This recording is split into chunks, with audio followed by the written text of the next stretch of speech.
ఏటి చెప్పారు అధికార పార్టీలో ఉన్న వాళ్ళకి? ఏటమ్మా చెప్పమ్మా.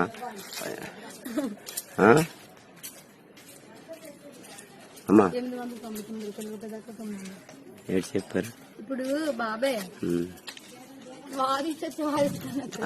పర్లేదు చెప్పమ్మా. అయితే పర్లేదు. ఇప్పుడు ఎమ్మెల్యే మన వైసీపీ కదా, ప్రెసిడెంట్ వైసీపీ, అన్ని కూడా వాళ్ళే ఉన్నారు. ఏదైనా మనమైనా ఊరి నుంచి అడగడానికైనా సరే అధికార పార్టీలో ఉన్న వాళ్ళు అడిగితేనే కొద్ది పనులు అవుతాయి కదా. మన ఊరి కోసం కూడా ఆలోచించాలి కదా. అది చెప్పు. ఇప్పుడు వాలంటీర్ గా ఆలోచించినట్టు కాదమ్మా. పోనీ వాలంటరీగా ఓటాడకూడదు కదా తల్లి. నా ముందు ఉన్న వాళ్ళకి మీ ఓటుని, విలువైన ఓటుని మీరు పాడు చేసుకోకుండా చెప్తున్నాం అంతే. పర్టికులర్ గా వాళ్ళు వేయొద్దని చెప్పట్లేదు.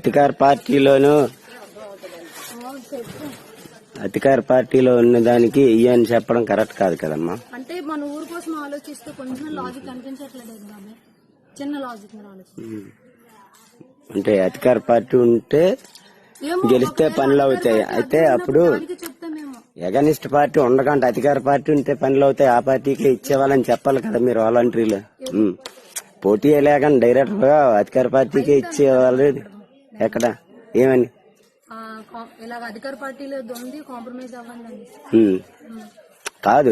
డైరెక్టర్ గా నోటిఫికేషన్ ఇవ్వకపోతే అధికార పార్టీలో మరి మీరెలా చెప్తారు? అది వాలంటీర్లు అంతే. వాలంటీర్లకు ఓటేయమని చెప్పే అర్హత ఉందమ్మా? పోనీ ఉందా? ఎందుకంటే అధికార పార్టీ ఏదైనా ఊరి సమస్యల గురించే కదా చెప్పాల్సింది.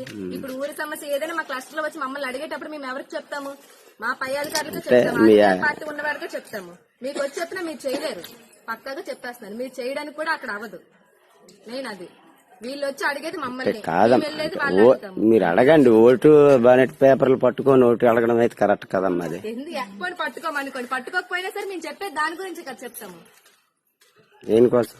దేని గురించి చెప్తాం? ఫ్యాన్ గుర్తు ఓటేమని పక్కన చెప్తాం.